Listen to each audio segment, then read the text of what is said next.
Dear student, स्वागत है आपका फिर से अपने यूट्यूब चैनल अधूरा इश्क पे। चलिए आज हम स्टार्ट कर रहे हैं। आज का हमारा टॉपिक जो होगा वो होगा राजनीतिक शास्त्र से।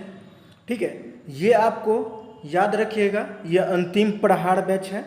इसमें आपको जो भी क्वेश्चंस आप लोग 1 तारीख का शिफ्ट जो आज का एग्ज़ाम हुआ उसमें आप लोग देखोगे यहीं से आपको क्वेश्चन आया। 7 और 15 अक्टूबर को जो भी आएगा यहीं से आएगा। इसी कंसेप्ट बेसिस पे आपको क्वेश्चंस आएगा। यदि आप लोग एक बार पढ़े हुए हैं तो टेंशन नहीं होगा, इससे आपको क्वेश्चन बन जाएगा। इसमें आपको टॉप 50 क्वेश्चंस देखने को मिलेंगे जो कि आपके लिए महत्वपूर्ण होगा। ये आपको अंतिम प्रहार है यानी राजनीतिक शास्त्र का। इसके बाद चलिए स्टार्ट करते हैं आज का क्वेश्चंस। पहला क्वेश्चन रहा, भारतीय संविधान कब लागू हुआ। भारतीय संविधान जो है वो बन के याद रखिएगा तैयार हुआ था 26 नवंबर 1949 को। 1949 को भारतीय संविधान बन के तैयार हुआ, लेकिन 2 महीना बाद 26 जनवरी 1950 को ये लागू हो गया था पूर्ण रूप से पूरे भारत में। ठीक है, बन के कब तैयार हुआ 26 नवंबर 1949 को और लागू कब हुआ 26 जनवरी 1950 को। ठीक है, नेक्स्ट क्वेश्चन देखते हैं। नेक्स्ट क्वेश्चन है, भारत के राष्ट्रीय ध्वज के अशोक चक्र में कितनी तिल्लियां होती है। तो याद रखिएगा 24 तिल्लियां होती है। कितनी तिल्लियां 24 तिल्लियां होती है। चलिए नेक्स्ट क्वेश्चन है, द्विसदनीय व्यवस्था निम्न में से किस सरकार की विशेषता है। अध्यक्षीय सरकार, याद रखिएगा बी नंबर। ठीक है, चलिए नेक्स्ट क्वेश्चन है, सही उत्तर का मिलान कीजिए। एकात्मक सरकार जो होता है वहां पे आपको देखिएगा डी का 4 याद रखिएगा। डी का 4 किसमें, एक में है और ए और बी दोनों में है ना। इसीलिए अब देखिए, अब अध्यक्षीय देख लीजिए जिसमें आपको हो जाएगा शक्तियों का विभाजन नहीं, पृथकीकरण ये हो गया। और संसदीय में आप लोग याद रखिएगा संघीय व्यवस्था में शक्ति का पृथकीकरण होगा। 1 नंबर सीधा सीधी याद रखिए, आपको 2 को मिल गया तो ए नंबर सही आंसर हो जाएगा। चलिए नेक्स्ट क्वेश्चन है, भारतीय संविधान में मूल अधिकार को किस देश के संविधान से लिया गया है। तो याद रखिएगा यूएसए, अमेरिका के संविधान से लिया गया है। नेक्स्ट क्वेश्चन है, भारतीय संविधान में समवर्ती सूची की संकल्पना कहां से ली गई है। समवर्ती सूची याद रखिएगा आप लोग, यह आपको समवर्ती सूची आपको कनाडा से लिया गया, समवर्ती सूची कनाडा से। चलिए नेक्स्ट क्वेश्चन है, भारतीय संविधान की प्रस्तावना में भारत को निम्नलिखित में से किस रूप में घोषित किया गया है। याद रखिएगा आप लोग, एक प्रभुत्व संपन्न, समाजवाद, पंथ निरपेक्ष और लोकतांत्रिक गणराज्य। ऑप्शन नंबर सी आपका राइट आंसर हो जाएगा। नेक्स्ट क्वेश्चन है, भारतीय संविधान की 8वीं अनुसूची में भाषाओं की संख्या कितनी है। तो याद रखिएगा 22 भाषा शामिल है। कितना भाषा, 22 भाषा। चलिए नेक्स्ट क्वेश्चन है, भारतीय संविधान में कितने भाग हैं। तो याद रखिएगा 22 भाग है, 395 अनुच्छेद है और 12 अनुसूचियां हैं। ठीक है, 12 अनुसूचियां शेड्यूल है। नेक्स्ट क्वेश्चन है, निम्नलिखित सूची को मिलान कीजिए। याद रखिएगा भाग 4 का कौन है आपको मूल कर्तव्य है। ए का 4 ए में भी है, इसमें भी है। और दूसरा है भाग 8। भाग 8 में आपको याद रखिएगा संघ राज्य क्षेत्र के बारे में आपको दिया गया है, यानी बी का 2 भी हो जाएगा। भाग 9 में आपको पंचायती राज 3 का 3 हो जाएगा और 4 का 4, 1 2 3 4 आपका ऑप्शन नंबर ए इसका राइट आंसर हो जाएगा। चलिए नेक्स्ट क्वेश्चन है, संघ सूची और समवर्ती सूचक विषय में कानून बनाने का अधिकार किसके पास है। तो याद रखिएगा आप लोग लोकसभा के पास है। लोकसभा के पास कानून बनाने का अधिकार है। नेक्स्ट क्वेश्चन है, नए राज्य बनाना, उसके नाम, सीमाओं में परिवर्तन करने का अधिकार किसके पास है। तो याद रखिएगा वो संसद के पास है। ठीक है, नेक्स्ट क्वेश्चन है, भारतीय नागरिकता किसके द्वारा दी जाती है। तो याद रखिएगा वो गृह मंत्रालय के पास रहता है। नागरिकता संबंधी कानून कौन बनाता है, संसद बनाता है। वो किस मंत्रालय के पास, गृह मंत्रालय के पास रहता है। नेक्स्ट क्वेश्चन है, भारत में नए राज्यों का निर्माण किसके द्वारा संपन्न किया जाता है। तो याद रखिएगा साधारण बहुमत। मौजूदा पर्सन का यानी 50+1 हो गया तो आपको साधारण बहुमत हो गया, 50% +1 तो ये आपका साधारण बहुमत हो गया। ठीक है, चलिए नेक्स्ट क्वेश्चन है, निम्न में से कौन सा अनुदेश समता का अधिकार का प्रावधान करता है? समता का अधिकार याद रखिएगा आर्टिकल 14 है। आर्टिकल 14 में 19 में स्वतंत्रता का अधिकार के अंतर्गत 6 अधिकार है और 21 में जीवन जीने का अधिकार है और 20 में एक अपराध के लिए एक सजा का अधिकार है। नेक्स्ट क्वेश्चन है भारतीय संविधान का कौन सा अनुच्छेद सभी नागरिकों को लोक नियोजन के अवसर की समानता देता है? लोक नियोजन मतलब सरकारी नौकरी, सरकारी नौकरी के लिए सहायता देता है, वो याद रखिएगा 16, आर्टिकल 16 लोक नियोजन, जिसमें आप लोग आरक्षण अपवाद है, जहाँ पे आप लोग देखिएगा ओबीसी को जो मिला हुआ है वो 27% आरक्षण मिला हुआ है, वहीं एससी और एसटी को देख लीजिए आपको 23% आरक्षण मिला हुआ है। टोटल मिला के 50% आरक्षण क्या हो गया? 50% आरक्षण अपवाद हो गया। ठीक है, नेक्स्ट देखते हैं निम्न में से किस अधिकार के तहत प्रेस की आज़ादी की दी गई है? तो याद रखिएगा अभिव्यक्ति की आज़ादी, यानी ऑप्शन नंबर बी। नेक्स्ट है निजता का अधिकार किस संविधान के अंतर्गत आता है? राइट टू प्राइवेसी, वो आर्टिकल 21 के अंतर्गत आएगा। ठीक है, चलिए नेक्स्ट क्वेश्चन है भारतीय संविधान के अनुच्छेद 21 के अनुसार प्राण और दैहिक स्वतंत्रता का संरक्षण संदर्भित है किसमें? तो याद रखिएगा मूल अधिकार में, भारतीय नागरिकों के मूल अधिकार में, यानी मूल अधिकार आपको आर्टिकल 12 से लेकर 35 तक है, भाग 3 मूल अधिकार।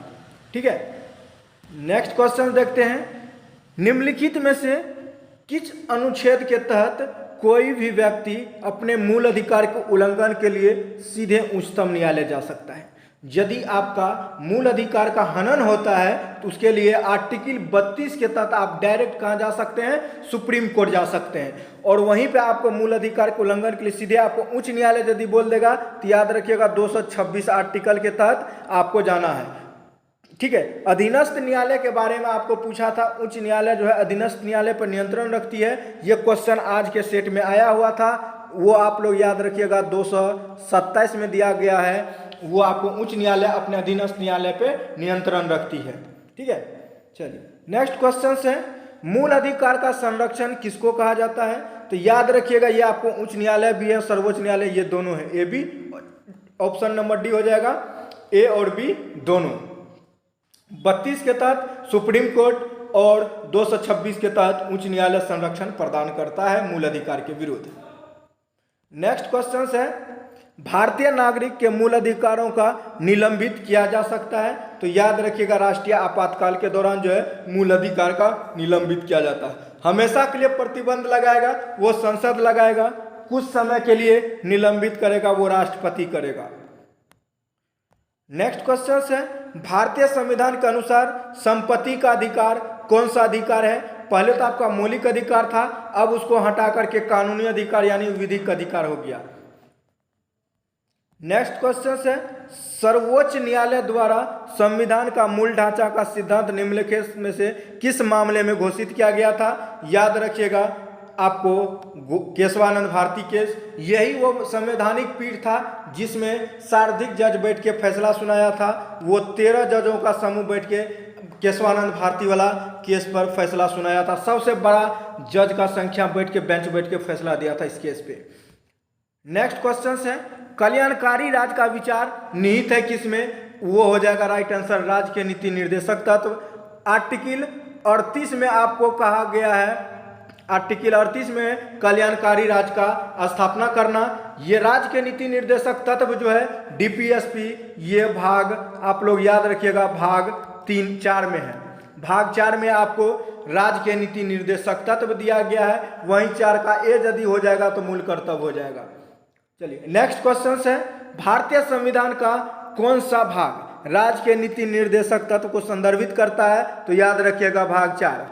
ठीक है, नेक्स्ट क्वेश्चन है भारतीय संविधान का कौन सा अनुच्छेद पंचायती राज से व्यवस्था से संदर्भित है? तो याद रखिएगा अनुच्छेद 40, पंचायती राज का गठन का चर्चा आर्टिकल 40 में दिया गया है। 36 में आपको राज्य का परिभाषा है डीपीएसपी के अंतर्गत, और वहीं 39 में समान काम के लिए समान वेतन सबका चर्चा है, और इसी में शराब सब पे प्रतिबंध सब जो लगता है, पर्यावरण संरक्षित, वो आपको 48 में हो जाएगा।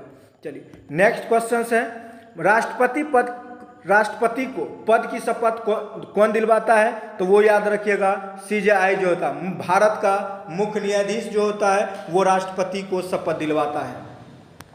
नेक्स्ट क्वेश्चन है, राष्ट्रपति संसद के दोनों सदस्य के कुल कितने सदस्यों को मनोनीत करते हैं? तो याद रखिएगा पहले तो 2 को आंग्ल समुदाय को लोकसभा में करते थे, अब वहाँ मनोनयन हटा दिया गया है तो सिर्फ राज्यसभा में करेंगे, कुल 12 मेंबर का कहीं करेंगे। ठीक है। नेक्स्ट क्वेश्चन है, संविधान के अनुच्छेद 75 का 3 के अनुसार मंत्रिपरिषद के सदस्य सामूहिक रूप से किसके प्रति उत्तरदायी होगा? तो याद रखिएगा आप लोग लोकसभा के प्रति। मंत्री आप भले ही राज्यसभा के मेंबर हो, यदि आप मंत्री हैं तो आप सामूहिक रूप से किसके प्रति? लोकसभा के प्रति ही जिम्मेदार होंगे। ठीक है। चलिए नेक्स्ट क्वेश्चन है, भारतीय संविधान के अनुसार केंद्रीय मंत्री अपने पद पर किसकी इच्छा से बना रहेगा? तो वो याद रखिएगा कि वो आपको भारत के राष्ट्रपति के अनुसार जो है वो अपने पद पर इच्छा पे बना रहेगा। जब चाहेगा राष्ट्रपति हटा देगा किसी को मंत्री पद से, क्या दिक्कत है। चलिए नेक्स्ट क्वेश्चन है, भारत के महान्यायवादी अटॉर्नी जनरल को कौन नियुक्त करता है? तो वो भारत का राष्ट्रपति करता है। Option number B right answer हो जाएगा। नेक्स्ट क्वेश्चन है, भारत के राष्ट्रपति को कैसे चुना जाता है? एकल संक्रमणीय स्थानीय मत पद्धति द्वारा। ऑप्शन नंबर बी आपका राइट आंसर हो जाएगा। नेक्स्ट क्वेश्चन है, संसद में शामिल कौन कौन होता है? याद रखिएगा संसद का 3 अंग होता है, 3 अंग में लोकसभा, राज्यसभा और राष्ट्रपति। किस ऑप्शन में? ऑप्शन नंबर ए में है, ये आपका राइट हो जाएगा। नेक्स्ट क्वेश्चन है, राज्यसभा का सदस्य बनने के लिए किसी भी व्यक्ति को न्यूनतम उम्र कितना पूरी करना पड़ेगा? यदि आप 30 साल के हैं तो आप राज्यसभा के सदस्य बन सकते हैं, और यदि आपका उम्र 25 साल है तो आप लोकसभा के सदस्य बनने के लिए योग्य है। न्यूनतम उम्र 25 साल और राज्यसभा का न्यूनतम उम्र 30 साल। नेक्स्ट क्वेश्चन है, लोकसभा में किसी विधेयक को धन विधेयक रूप में मंजूरी निम्न में से कौन देता है? तो याद रखिएगा राष्ट्रपति। याद रखिएगा धन विधेयक जो है वो सिर्फ लोकसभा में प्रस्तुत होता है, लेकिन लोकसभा में प्रस्तुत करने से पहले जो है वो राष्ट्रपति को इसकी सूचना दे देता है। चलिए नेक्स्ट क्वेश्चन है, निम्नलिखित में से किस विधेयक को राज्यसभा का आरंभ नहीं किया जाता? वो याद रखिएगा आप लोग संविधान संशोधन विधेयक ए नंबर। नहीं रुक जाइए, वो गलत हो गया। धन विधेयक कभी भी प्रस्तुत राज्यसभा में, कौन सा विधेयक? धन विधेयक राज्यसभा में कभी प्रस्तुत नहीं किया जाता, सिर्फ लोकसभा में होगा। ठीक है। चलिए नेक्स्ट क्वेश्चन है, भारत के नियंत्रक और महालेखा परीक्षक रिपोर्ट की समीक्षा कौन करता है? CAG का भी याद रखिएगा नियुक्ति जो होगा नियंत्रक महालेखा परीक्षक वो राष्ट्रपति करेगा, और राष्ट्रपति जो है उसको संसद के पटल पे रखेगा, और संसद का एक समिति होता है लोक लेखा समिति जो क्या करेगा? CAG की रिपोर्ट की जांच करेगा। ठीक है। नेक्स्ट क्वेश्चन है, राज्यपाल को पद और गोपनीयता की शपथ कौन दिलवाता है? तो याद रखिएगा उच्च न्यायालय का मुख्य न्यायाधीश गोपनीयता का शपथ दिलवाता है, और राज्यपाल जो है राष्ट्रपति के प्रसाद प्रयत्न पे अपने पद पर बना रहता है। नेक्स्ट क्वेश्चन है, राज्यपाल को पद और गोपनीयता का शपथ कौन दिलवाता है? ये तो बता दिए उच्च न्यायालय के मुख्य न्यायाधीश। नेक्स्ट क्वेश्चन है, राज्य विधानसभा में धन विधेयक किसकी पूर्व अनुमति से लाया जा सकता है? वहां पे केंद्र की बात था तो राष्ट्रपति से लेता था, और यहाँ पे राज्य का विधानसभा की बात है तो याद रखिएगा राज्यपाल से लेगा। ठीक है। नेक्स्ट है, मुख्यमंत्री की नियुक्ति कौन करता है? तो वो राज्यपाल ही करता है मुख्यमंत्री का नियुक्ति, और राष्ट्रपति जो है प्रधानमंत्री का नियुक्ति करेगा। नेक्स्ट क्वेश्चन है, कोई भी व्यक्ति अधिकतम कितने दिनों तक विधानमंडल की सदस्यता के मंत्री पद पर रह सकता है? तो याद रखिएगा 6 महीना। नेक्स्ट क्वेश्चन है, भारतीय नगर पालिका के शीर्ष स्थल पर कौन आता है? तो याद रखिएगा न्यायपालिका में आपको राष्ट्रपति आ जाएगा। नहीं रुक जाइए, ये गलत हो गया, वो नहीं आएगा। न्यायपालिका में आपको उच्चतम न्यायालय आएगा। न्यायपालिका में उच्चतम न्यायालय, उससे नीचे उच्च न्यायालय, उसके नीचे अधीनस्थ न्यायालय में आपको डिस्ट्रिक्ट कोर्ट आएगा। न्यायपालिका में आपको उच्चतम न्यायालय आएगा, सुप्रीम कोर्ट। नेक्स्ट क्वेश्चन है, न्यायपालिका का मुख्य काम क्या होता है? तो याद रखिएगा वो कानून लागू करवाता है, क्रियान्वयन, कानून का क्रियान्वयन हो जाएगा बी नंबर। नेक्स्ट क्वेश्चन है, उच्च न्यायालय के न्यायाधीश को पद से कैसे हटाया जा सकता है? तो याद रखिएगा, उच्च न्यायालय के न्यायाधीश को पद से कौन हटा सकता है? तो वो हटाएगा आपको संसद द्वारा पारित बहुमत के द्वारा, राष्ट्रपति द्वारा हटेगा। ए नंबर इसका राइट आंसर हो जाएगा। नेक्स्ट है उच्च न्यायालय के न्यायाधीश की आयु कितने वर्ष तक होगी? तो याद रखिएगा, उच्च न्यायालय का है तो 62 वर्ष की उम्र होगी। नेक्स्ट क्वेश्चन है लोकतांत्रिक विकेंद्रीकरण का आशय क्या है? तो याद रखिएगा वो स्थानीय स्वशासन। नेक्स्ट है उच्च न्यायालय के न्यायाधीश की आयु कितना? तो ये तो आपको बता ही दिया 62, ये भी हो गया। बलवंत राय, अब आता है बलवंत राय मेहता समिति का गठन किसने किया था? तो याद रखिएगा पंचायती राज के लिए किया गया था। ये आपको 1957 में हुआ था, बलवंत राय मेहता समिति का गठन किया गया था। ठीक है, ये बलवंत राय मेहता त्रिस्तरीय पंचायत था, ग्राम लेवल पे ग्राम पंचायत, और उसके बाद पंचायत लेवल पे, ब्लॉक लेवल पे पंचायत समिति, जिला लेवल पे जिला परिषद। नेक्स्ट क्वेश्चन है निम्न में से कौन सा पंचायती राज का संस्था नहीं है? तो याद रखिएगा आप लोग ग्राम सहकारी सोसाइटी। ठीक है, सी नंबर। नेक्स्ट क्वेश्चन है नगर निगम के मुख्य कौन होता है? वो महापौर होता है। नेक्स्ट क्वेश्चन है संविधान में कितने प्रकार के आपातकाल का प्रावधान किया गया है? तो याद रखिएगा 3 प्रकार का, उसका घोषणा राष्ट्रपति करेगा। 352 के तहत याद रखिएगा वो आपको हो जाएगा राजकीय आपात यानी राष्ट्रीय आपात, नेशनल इमरजेंसी, और 356 के तहत राष्ट्रपति शासन, और 360 के तहत वित्तीय आपात आ जाएगा। नेक्स्ट है संविधान का अनुच्छेद 368 किससे संबंधित है? तो याद रखिएगा संविधान संशोधन की प्रक्रिया, डी नंबर। नेक्स्ट है किस संविधान संशोधन द्वारा संसद ने मतदान की आयु को कम करके 21 से घटाकर 18 कर दिया गया था? याद रखिएगा 61वां संविधान संशोधन। नेक्स्ट है इनमें से किस वर्ष जीएसटी लागू हुआ था? ये थोड़ा डाउट है क्वेश्चंस पे, देख लीजिएगा आप लोग। नेक्स्ट है भारतीय संविधान के अनुसार निम्न में से कौन सा संवैधानिक निकाय है? तो वो याद रखिएगा वित्त आयोग। वित्त आयोग का चर्चा आपको 280 में है। प्रथम वित्त आयोग के अध्यक्ष जो थे आपको सुकुमार सेन थे, वर्तमान में एनके सिंह है। चलिए नेक्स्ट क्वेश्चंस देखते हैं। भारत का मुख्य चुनाव आयुक्त कौन था? तो सुकुमार सेन थे। कौन थे? सुकुमार सेन थे, मुख्य चुनाव आयुक्त था। नेक्स्ट है भारत की संविधान सभा गठित करने का अधिकार आधार क्या था? तो याद रखिएगा कैबिनेट मिशन प्लान 1946। नेक्स्ट है भारत में एकल नागरिकता की अवधारणा कहाँ से अपनाई गई है? वो ब्रिटेन से यानी इंग्लैंड से अपनाई गई है। नेक्स्ट है निम्नलिखित में से कौन सा अधिकार जिसका गणना भारत के संविधान में कहीं नहीं गई है लेकिन उच्चतम न्यायालय का मौलिक अधिकार बताता है? याद रखिएगा वो आप नहीं बताता, नहीं का बात कर दिया तो वो याद रखिएगा ये तीनों आपका मूल अधिकार में आता है, ये आपका नहीं आता है। डी नंबर सही हो जाएगा। नेक्स्ट है निम्नलिखित में से कौन सा निजी स्वतंत्रता का एक आधार है? निजता आपको निजी स्वतंत्रता वो आपको बंदी प्रत्यक्षीकरण हो जाएगा। इसमें किसी भी व्यक्ति को यदि गिरफ्तार कर लेता है तो सशरीर न्यायालय में पेश करने के लिए कह दिया जाता है बंदी प्रत्यक्षीकरण के तहत। नेक्स्ट है डॉक्टर बी.आर. अम्बेडकर ने संविधान का हृदय और आत्मा किसे कहा है? तो वो याद रखिएगा संवैधानिक उपचार आर्टिकल 32 को कहा है। चलिए नेक्स्ट क्वेश्चन है भारत में प्रधानमंत्री का कार्यकाल कितना होता है? तो वो होता है 5 वर्ष के लिए होता है। नेक्स्ट है किस संविधान संशोधन अधिनियम द्वारा संपत्ति का अधिकार हटा दिया गया था? तो वो याद रखिएगा 44वां संविधान संशोधन 1978 द्वारा। नेक्स्ट है निम्नलिखित में से मूल अधिकार का संरक्षण कौन है? संरक्षक में आपको न्यायपालिका आ जाएगा।